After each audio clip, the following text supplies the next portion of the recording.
Also here is Democratic Senator Andy Kim of New Jersey, who sits on the Senate Homeland Security Committee. I'm assuming you probably don't have the same views of John Bolton, but I want to ask you about Iran in a moment. But on Kristi Noem being fired, do you believe the president made the right call here?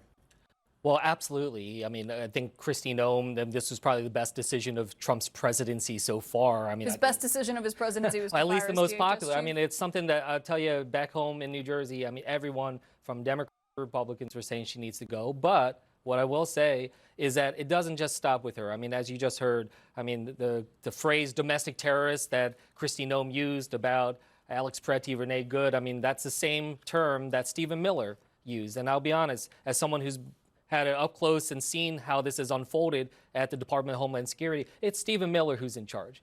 You know, and it's Stephen Miller that needs to be held accountable. So this is not a place where I want the American people to think, okay, you know, Kristi Noem's the fall person. You know, she got her participation trophy. Now she's out the door.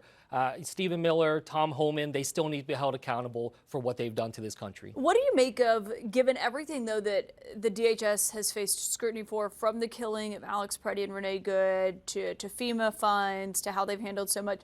What do you make of the fact that it was that Senate testimony that was the final straw for the White House here? Well, I think it shows just how much this is just about Trump and how he sees this as his own personal scheme and how he felt that she embarrassed him. The fact that it wasn't the issues that she did that held up so much of the FEMA funding, for instance. You know, we just released a report about how much of FEMA she has decimated. It's not the fact that CISA, which is in charge of our cybersecurity, has been gutted while we are seeing this war with Iran right now and leaving America very much vulnerable. But I'll be honest, it's just part and part with this president. He literally just gave an interview today, I think to Time Magazine, where they asked him about whether or not we should be worried about homeland attacks here in America.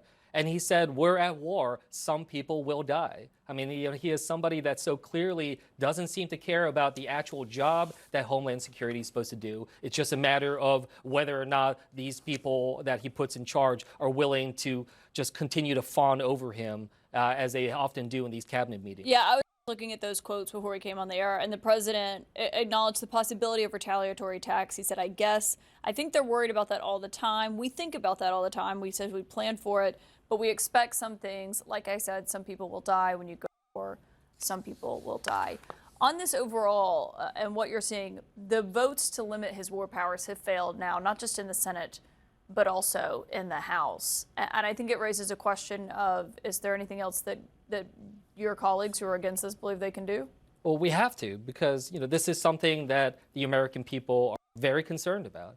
I mean, I was on the phone all morning with constituents of mine in the Middle East, panicked by whether or not they can get to safety. That we see is, 6 American service members killed so far, and the president saying there's more to come. And I'm in a briefing the other day with the Secretary of Defense saying that the biggest waves of these strikes are still coming forward.